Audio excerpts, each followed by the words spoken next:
La franc-maçonnerie a toujours rêvé de placer un de leurs propres hommes sur la chaire de Saint-Pierre.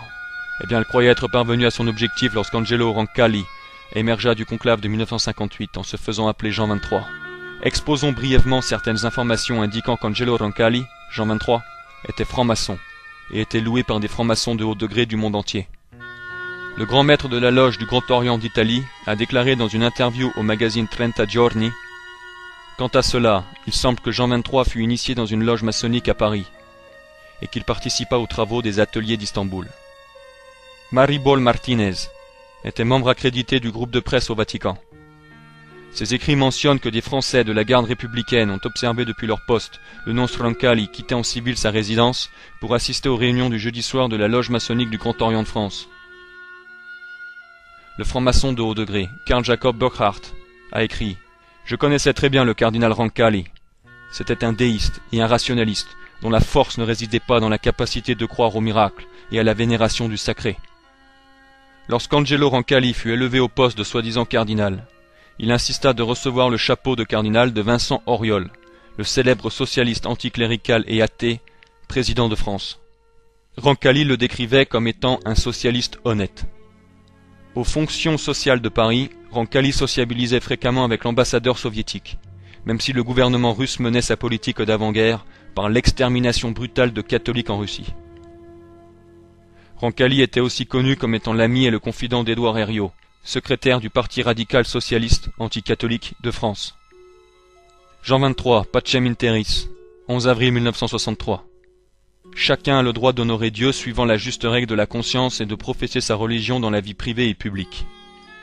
Hérésie. Ce n'est pas un droit humain de vénérer de faux dieux. C'est l'hérésie de la liberté religieuse, condamnée par beaucoup de papes. Pacem in Terris reçut des louanges des chefs francs-maçons qui le considéraient comme un document maçonnique.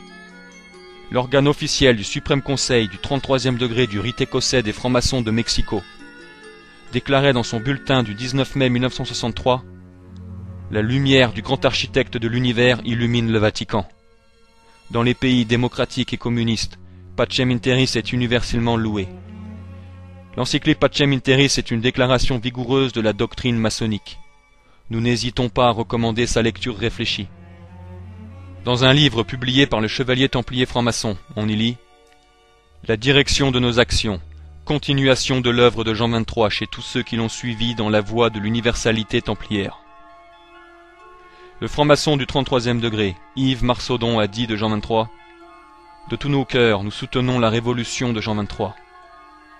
Peu de temps après avoir été élu antipape et qu'il déménage au Vatican, Jean XXIII trouva une ancienne statue d'Hippolyte, un antipape du IIIe siècle. Il la fit restaurer et la plaça à l'entrée de la bibliothèque du Vatican. Jean XXIII disait: si j'étais né musulman, je crois que je serais toujours resté bon musulman, fidèle à ma religion. Jean XXIII faisait aussi des choses comme arrêter sa voiture pour bénir des juifs quittant leur culte du sabbat. À un enfant juif récemment baptisé, Jean XXIII lui avait dit: en devenant catholique, tu ne deviens pas moins juif. Jean XXIII fut aussi le premier prétendant à la papauté à avoir reçu des chefs religieux bouddhistes et un grand prêtre shintoïste. Jean XXIII voulait que le clergé des églises orthodoxes, dont beaucoup étaient des agents du KGB, participe au Concile Vatican II.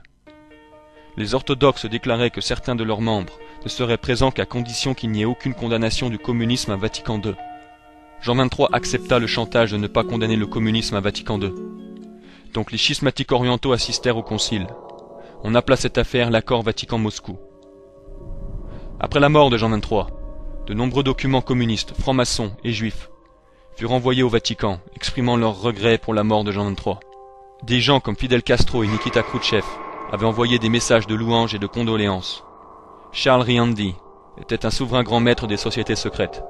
Il a déclaré: à la mémoire d'Angelo Roncalli, pape sous le nom de Jean XXIII, qui daigna nous donner sa bénédiction, sa compréhension et sa protection. En plus, Angelo Roncalli prit le nom de Jean XXIII. Mais depuis 500 ans, le nom Jean était délibérément évité par les papes, parce que le dernier homme à l'avoir pris était l'infâme Jean XXIII du grand schisme d'Occident. D'incroyables similitudes existent entre le récent antipape Jean XXIII et l'antipape Jean XXIII du grand schisme d'Occident. Les deux ont appelé un faux concile œcuménique lors de la 4e année de leur règne. Le règne de ces deux antipapes a duré 5 ans, et les deux sont morts peu de temps avant la fin de leur faux concile.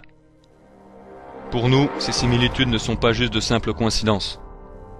Le premier antipape Jean XXIII fut aussi le premier antipape à avoir régné à Rome.